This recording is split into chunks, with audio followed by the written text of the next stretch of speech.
あれ、何か変ですね。すごいブサイクです。うわ、これは旧バージョンですね。いくつですか？バージョン2です。こっちはバージョン0です。見てるとムカつきますね。ブサイクで、本物を返してください。とりゃあ。偽物を退治しましたね。なんなの？この脚本。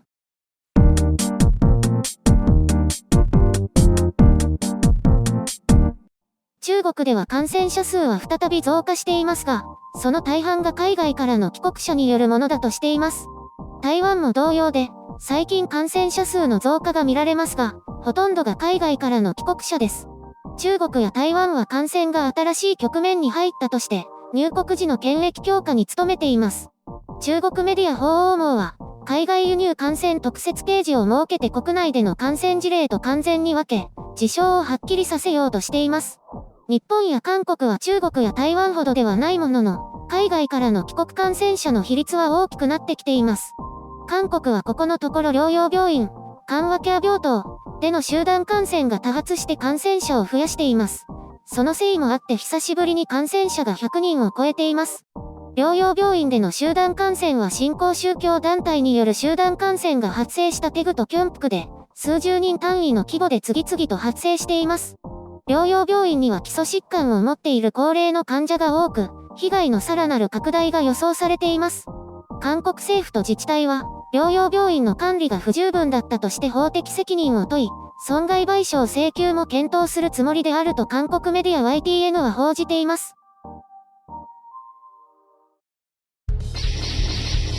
編集所管。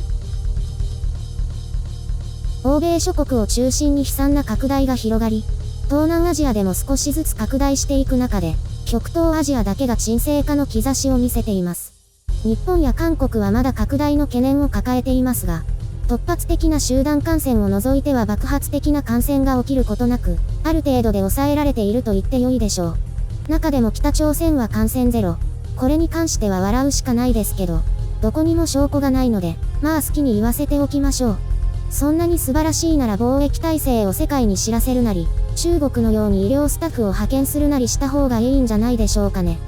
本当にそんなことをしたら大変なことになってしまうかと思いますが。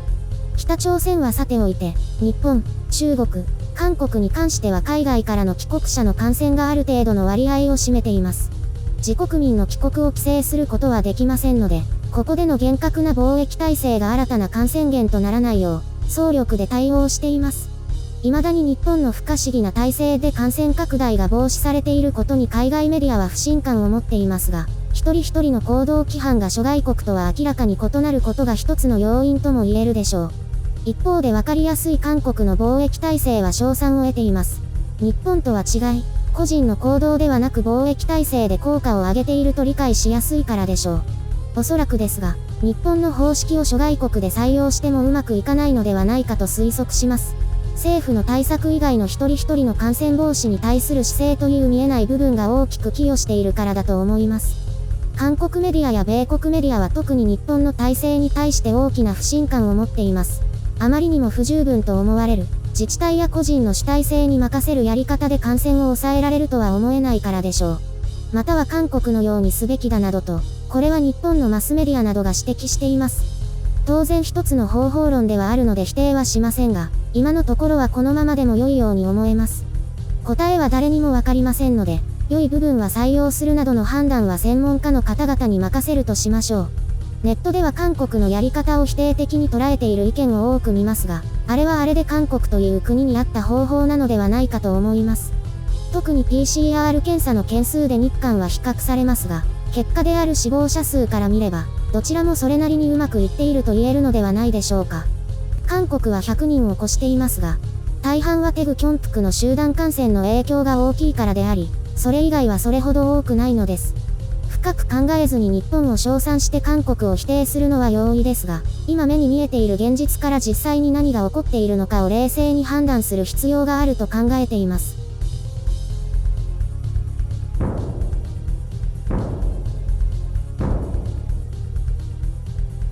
中国の感染者数が増えているのが非常に気になるんですけど、これは気の緩みから2度目の感染拡大が起きるという予兆ではないんですか？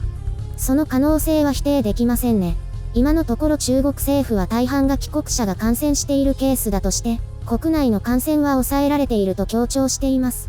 今は世界がこのような状況で、中国は唯一ピークを超えたことが明らかになっている国ですから、2度目が起きた時にどのように対応できるかに注目したいですね。また隠したりするんじゃないですかね。だって恥ずかしいですよね。あれだけ克服したと宣伝しておいて、また毎日数百人単位で感染が拡大したりしたら、恥ずかしくて死にたくなるくらい恥ずかしい思いをすると思います。そうしたらまた米国が何かしらしたとか人のせいにして逃れようとするかもしれませんね。笑えるとか言っちゃまずいですね。本当にダメな子ですね。いずれにせよ治療法が見つかるなどして拡大を完全に制御できるようになるまでは気を緩めることはできないんですよ。今や中国は完全に緩んでいますけどね。そうやっていられるのも集団感染が起きるまでだと思います。もう経済活動も通常に戻そうとしていますもんね。一方で韓国の方はどうですか？本当に相変わらずです。まだ良くなっている兆しは見えません。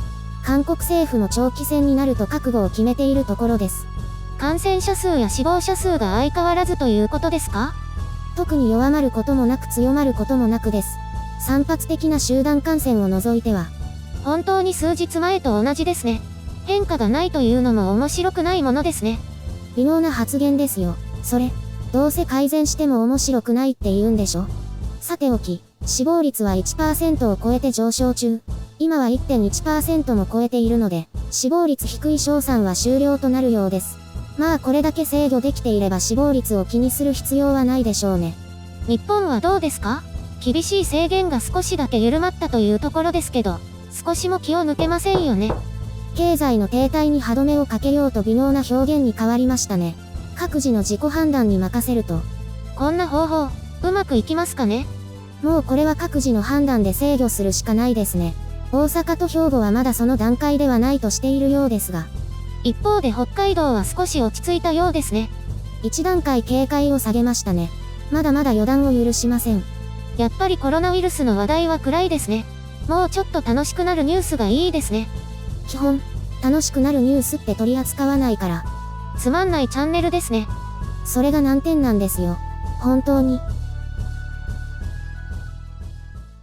そして、結局このコーナーあるんですか？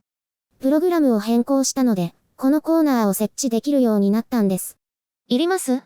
これ？どうしようね。もしかして優柔不断ですか？そうです。そういえば以前の動画見ましたけど、本当に突然終わってびっくりでした。今更見たの？私はまだ見てない。